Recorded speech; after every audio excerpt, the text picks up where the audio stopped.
S K Sajeesh, അങ്ങനെ ഇന്നിപ്പോൾ മുഖ്യമന്ത്രി അവിടെ ഉന്നയിച്ച വിഷയങ്ങൾ, അത് ഒന്ന് ചതിയുളിയോടെയാണ് അവിടെ ഒരു ഉപതെരഞ്ഞെടുപ്പ് ഉണ്ടാകുന്നത്, അതിനുള്ള സാഹചര്യം ഉണ്ടാകുന്നത്.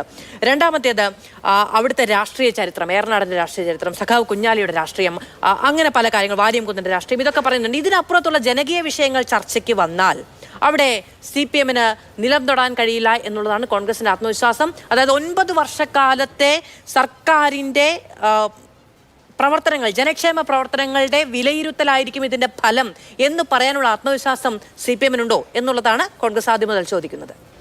രണ്ട് ഭാഗങ്ങളുണ്ട് ശ്രീമതി മാധു. ഒന്ന്, 9 വർഷത്തെ പ്രവർത്തനങ്ങളിൽ ഞങ്ങൾക്ക് നല്ല ആത്മവിശ്വാസമുണ്ട് എന്ന് മാത്രമല്ല, അത് കേരളത്തിലെ ജനങ്ങളുടെ ജീവിതത്തിൽ ഉണ്ടാക്കിയെടുത്ത മുന്നേറ്റത്തെക്കുറിച്ച് ഞങ്ങൾക്ക് നല്ല ബോധ്യമുണ്ട്.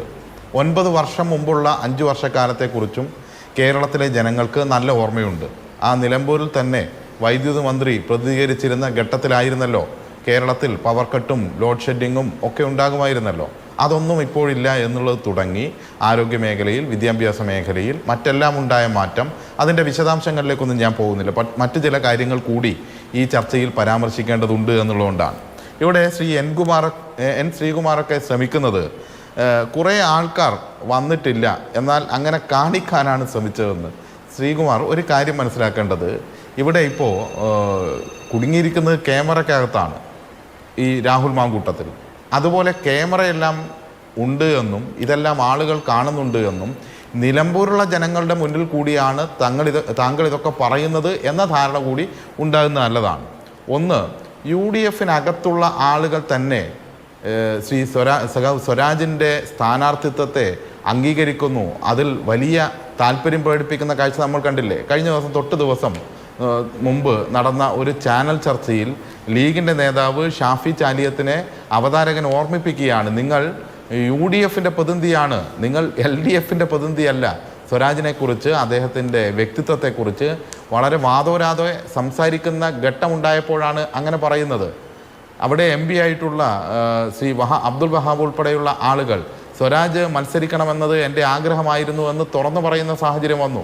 ഇവിടെ കോൺഗ്രസിൻ്റെയും അതുപോലെ തന്നെ UDF-ലെ പല കക്ഷികളുടെയും നേതാക്കന്മാർക്കും പ്രവർത്തകർക്കുമെല്ലാം ഉള്ളിലുള്ള ആഗ്രഹം ഇതാണ് എന്ന് പറയുമ്പോൾ ഇവിടെ എൻ ശ്രീകുമാറോ മറ്റോ അതിനെ മറച്ചു വെക്കാൻ വേണ്ടി ശ്രമിച്ചാൽ അതൊന്നും ജനങ്ങളുടെ ഇടയിൽ വിലപ്പോകുന്ന കാര്യമല്ല. പിന്നെ ഒരു കാര്യമുള്ളത്, നമ്മൾ സന്ദീപ് വാര്യരെ വല്ലാതെ ഈ കാര്യത്തിൽ ബുദ്ധിമുട്ടിക്കരുത് എന്നുള്ളൊരു അഭിപ്രായം എനിക്കുണ്ട്. കാരണം അദ്ദേഹം ഇപ്പോൾ കോൺഗ്രസിൽ വന്നിട്ടേ ഉള്ളൂ. അതുകൊണ്ട് അദ്ദേഹത്തിന് സതീശനൊപ്പം നിൽക്കണമോ അല്ല മറ്റുള്ളവരോടൊപ്പം നിൽക്കണമോ എന്നുള്ള ഒരു തീരുമാനമൊന്നും എടുത്തിട്ടുണ്ടാവില്ല. അതുകൊണ്ടാണ് അദ്ദേഹം തന്നോട് ശത്രുത കാണിക്കരുത് എന്ന് പറഞ്ഞത്. കാരണം അങ്ങനെ ഒന്ന് പറയേണ്ടി വന്നാൽ അദ്ദേഹത്തിന് വലിയ പ്രയാസമായി അത് മാറും. അതുകൊണ്ട് അദ്ദേഹത്തെ ബുദ്ധിമുട്ടിക്കരുത് എന്ന് തന്നെയാണ് ആ കാര്യത്തിൽ എനിക്ക് സൂചിപ്പിക്കാനുള്ളത്. പരിചയമുള്ളത് കൊണ്ട് കണ്ടു എന്നാണ്. പരിചയമുള്ളത് കൊണ്ട് അർദ്ധരാത്രി ഈ പോകുന്ന വഴിയെ മറ്റ് കോൺഗ്രസ് നേതാക്കന്മാർക്കൊന്നും പരിചയമില്ലായിരുന്നു. അവിടെയുള്ള പരിചയമുള്ള കോൺഗ്രസ് നേതാക്കന്മാരൊന്നും പോവാഞ്ഞതുകൊണ്ടാണ്. പോവാഞ്ഞത് തൻ്റെ അടുത്തേക്ക് വരണ്ട എന്ന് കൃത്യമായി അവിടെ അൻവർ പ്രഖ്യാപിക്കുന്ന സാഹചര്യം ഉണ്ടായിട്ടുണ്ടല്ലോ. ആ സാഹചര്യം കൊണ്ട് തന്നെ പോകാതിരിക്കുമ്പോൾ ആ പ്രതിസന്ധിയിൽ വല്ലാതെ കുളത്തിലായ സാഹചര്യത്തിലേക്ക് കോൺഗ്രസ് മാറിയപ്പോൾ VD സതീശൻ അറിയാം തൻ്റെ നിലനിൽപ്പ് പ്രശ്നമാവുകയാണ്, തൻ്റെ കാലിനടിയിലുള്ള മണ്ണാണ് ചോരാൻ വേണ്ടി പോകുന്നത്. UDF-ൻ്റെ പ്രവർത്തകരും നേതാക്കന്മാരും ഉൾപ്പെടെ സഖാവ് സ്വരാജിൻ്റെ സ്ഥാനാർത്ഥിത്വത്തെ അംഗീകരിക്കുന്നു, സ്വരാജ് ജയിക്കണമെന്ന് അവർ കരുതുന്നു എന്ന് അവരുടെ പ്രവൃത്തിയിലും വർത്തമാനത്തിലും മനസ്സിലാകുന്നു.